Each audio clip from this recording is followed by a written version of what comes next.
La séquence M, la sélection du mensuel, votre magazine culturel. Bonjour et bienvenue dans la séquence M. Il est réalisateur, comédien et depuis quelques mois, Fabrice Eboué est revenu à la scène avec son troisième one-man show qui s'intitule Plus rien à perdre. Son affiche est reconnaissable et très originale. On l'y voit de dos sur scène face public, dévoilant ainsi sa calvitie. Ça annonce la couleur, c'est truffé d'autodérision, c'est corrosif à souhait. Il y aborde tout ce qui l'énerve au quotidien. Ça va des complotistes au dictat des véganes en passant par l'orthographe genrée. Je vous propose de retrouver Fabrice Eboué qu'on a rencontré au Trianon à Paris pendant les fêtes.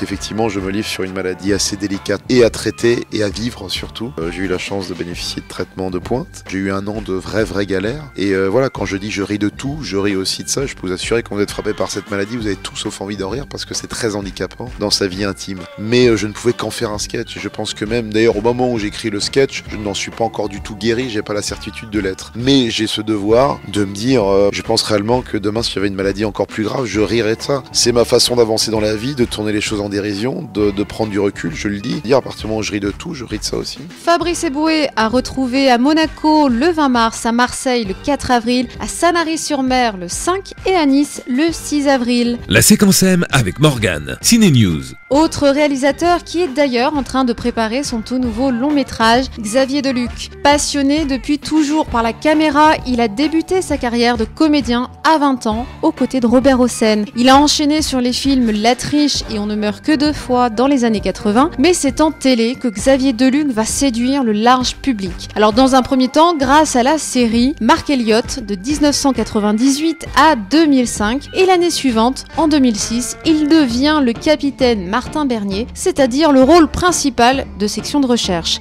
À chaque épisode, cette série regroupe pas moins de 6 millions de téléspectateurs et on a eu le privilège de rencontrer Xavier Deluc et toute l'équipe en plein tournage. Quand ça a démarré, je pensais à peut-être une saison ou deux, avec toujours un petit rêve caché de se dire si on fait une très belle série, ce serait bien de faire 3-4 ans, quoi. Puis les spectateurs étaient tellement là, le public présent, nombreux, la chaîne enthousiaste et la production désireuse de continuer. On ne peut que continuer, puis l'ambiance, comme vous avez pu constater, voilà, est formidable, l'équipe, on s'entend bien, mais Inch'Allah, pourvu que ça dure, et puis ça va s'arrêter un jour, mais on profite de tous les moments jusqu'à la fin, quoi. Ce qui est formidable, c'est de pouvoir vivre une expérience un peu comme une performance, on va dire, où on vous propose au fur et à mesure des années d'évoluer, de vieillir, de grandir, d'avoir une maturité, de changer de grade, d'avoir un associé, un autre, un partenaire, de changer de région, de continuer à essayer de trouver comment moi je mûris, on va dire, Xavier, et comment les auteurs vont s'en inspirer pour mettre ça dans la série. Et ça c'est drôle, c'est vrai que c'est un côté performance, quoi. C'est rigolo. C'est autre chose qu'un film ponctuel, on va dire. Section de recherche avec Xavier Deluc, c'est chaque jeudi à 21h sur TF1. Et quant à moi, je vous souhaite un excellent week-end et je vous donne rendez-vous la semaine prochaine, vendredi à midi sur Énergie. La séquence M, la sélection du mensuel, votre magazine culturel.